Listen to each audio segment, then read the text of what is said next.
Welcome to the Akashic Reading Podcast, presented by AkashicReading.com, the place where you can learn to access your soul's wisdom, or at least stop digging the hole any deeper.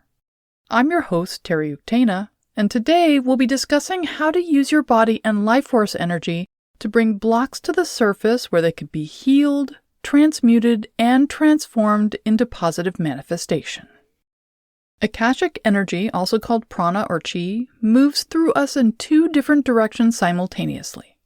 Universal Akasha enters through our head, flowing through our chakra channels, filling our body, being formed through our choices, decisions, and actions and intentions into a manifested structure which flows out of our feet into the physical world. At the same time, manifested Akasha or earth energy is entering us through our feet or perineum and informing us as it collects aspects of who we are and who we have become from our chakra channels, like Silly Putty picking up a picture from a Sunday comic, and in the end transmuting it back to the Akashics, therefore manifesting the universe. Universal Akasha flows into us through the mental chakras, 7 and 6, crown and third eye. In these, our inspirations, dreams, and desires mix with our fears in the form of limitations or logic to create a plan which then begins to actuate as it moves through the body, from activation as spoken thought to heartfelt wish, moving into getting our hands dirty, to connection with others, and then boots on the ground. This is not to say the process runs smoothly from one to the other. With the downward path, events, experiences, or difficulties cause the energy to move back up into the head. We then rethink our options or problem solve, adjusting the plan as necessary, and new opportunities arise. We can also run into problems of non- or miscommunication between our head, our heart, and our body through the process, which causes things to go askew or to come undone completely. These issues become visible in the difficulty with manifesting intentions no matter how hard we concentrate on them, or plans falling through no matter how much we push the energy of desire towards them. Rarely does our Akasha get completely blocked or disrupted, but much like an accident on the freeway during rush hour, things might get diverted, sometimes for years or even decades, until the workaround has become routine.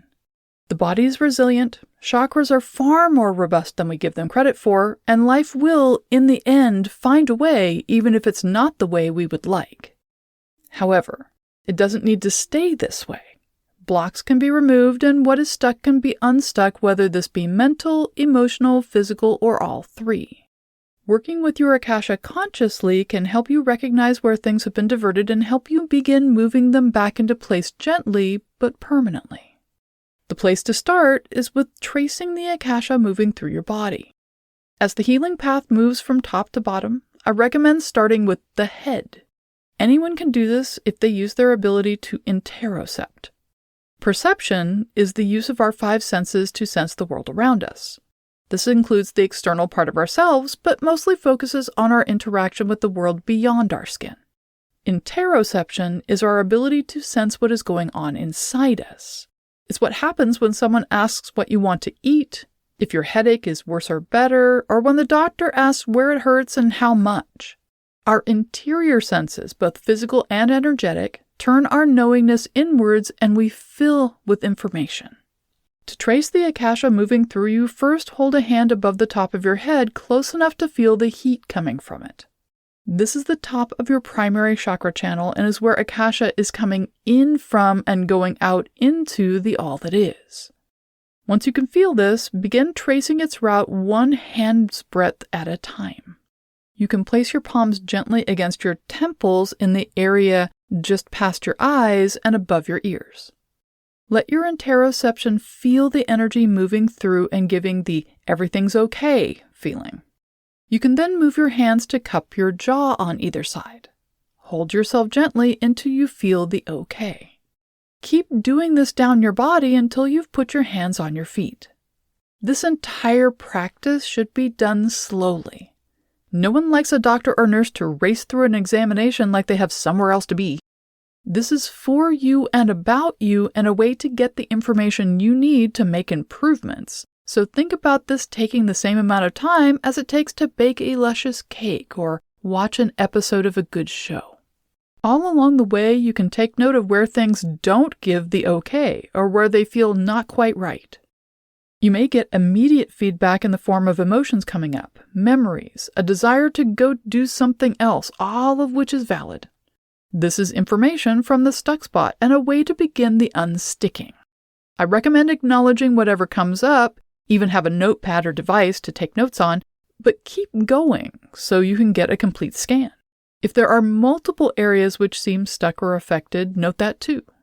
Just like everything in your body is connected, so too are all the chakras, and when something is stuck, it's rarely stuck in just one spot. Once you've recognized where the stuck spots are, you can begin to engage with the Akashic flow. Remember, Akasha is always flowing through you top to bottom and bottom to top. So you don't need to call in more energy. Instead, you want to begin working with what is already flowing through you to start the all clear signaling, which will allow the body to unpack what it has in storage. To do this, find somewhere you can sit comfortably with your back fully supported. This can be on the floor with your back against a wall, in a high-back chair, or a comfy couch with a nice headrest. Have next to you something which you can use to put gentle pressure against the area you're going to work with. A rectangular couch pillow can be good along the spine, or a bolster can work for hips. This should be firm, but supportive pressure like your hands, nothing forceful, painful, or sharp. Once you're seated with your pillow or other pressure support item beside you, let your awareness move from the front of your body to the area you'll be connecting with. Let this be both physical and energetic, allowing your nerves to report their experience of you while you relax into a meditative state. This is much like what people call mindfulness practice, but it's targeted at a specific area of the body. For those who have taken yoga classes, the goal is much like Shavasana, to be completely relaxed, the mind calm, but awareness stays fully present and attentive to the body.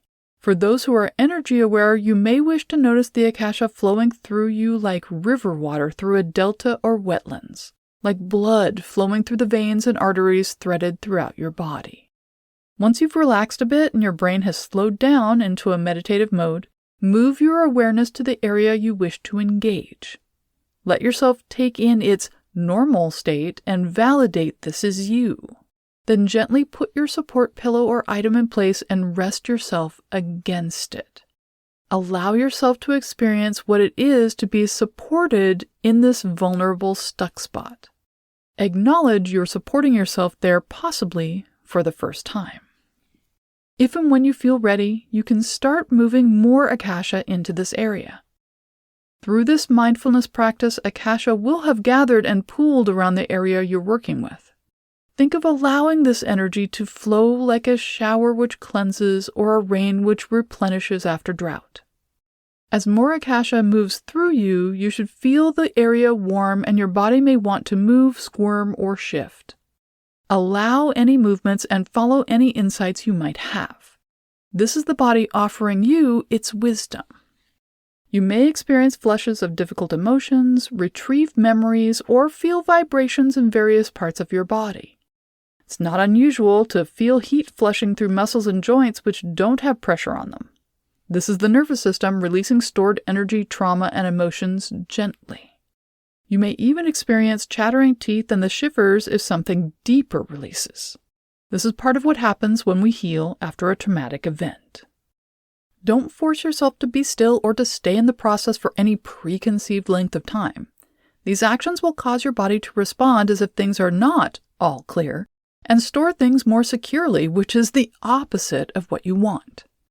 Don't force things, but instead accept and allow. Once you're ready to complete the process, lean forward or release your pressure on the support pillow or item and remove it gently. Sit upright and allow yourself to feel how things are different from when you started. Bring your awareness back to the front of your body by wiggling your fingers and toes, looking around the room, and shifting your weight. Be careful and mindful when standing up, as things might have shifted physically for the better, but this can be awkward if you're not prepared for it.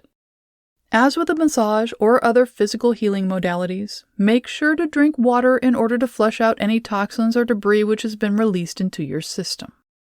The full effects of this work can take 24 to 72 hours to be fully felt, especially if core emotional or behavioral issues are involved. Be graceful with yourself should you start remembering difficult things, have epiphanies, or experience feelings which seem disconnected from the current moment. Use the best self-care you can in the moment so they can stay up front where you can work with them. You can do this process as often as you like or you need to not only remove what is blocked or stuck, but repattern your internal freeway network, as it were, so it becomes robust and functional the way you deserve. And that's all the time we have this week. If you're interested in knowing more, check out my website, akashicreading.com. Thank you to my patron of honor this week, Jennifer Keene. If you're enjoying this podcast, please consider supporting it by subscribing on Patreon. For just $5 a month, you can join in patron-only classes, see all my other offerings, and get regular updates about what I'm working on at patreon.com/TerryUktana. Thanks. Bye.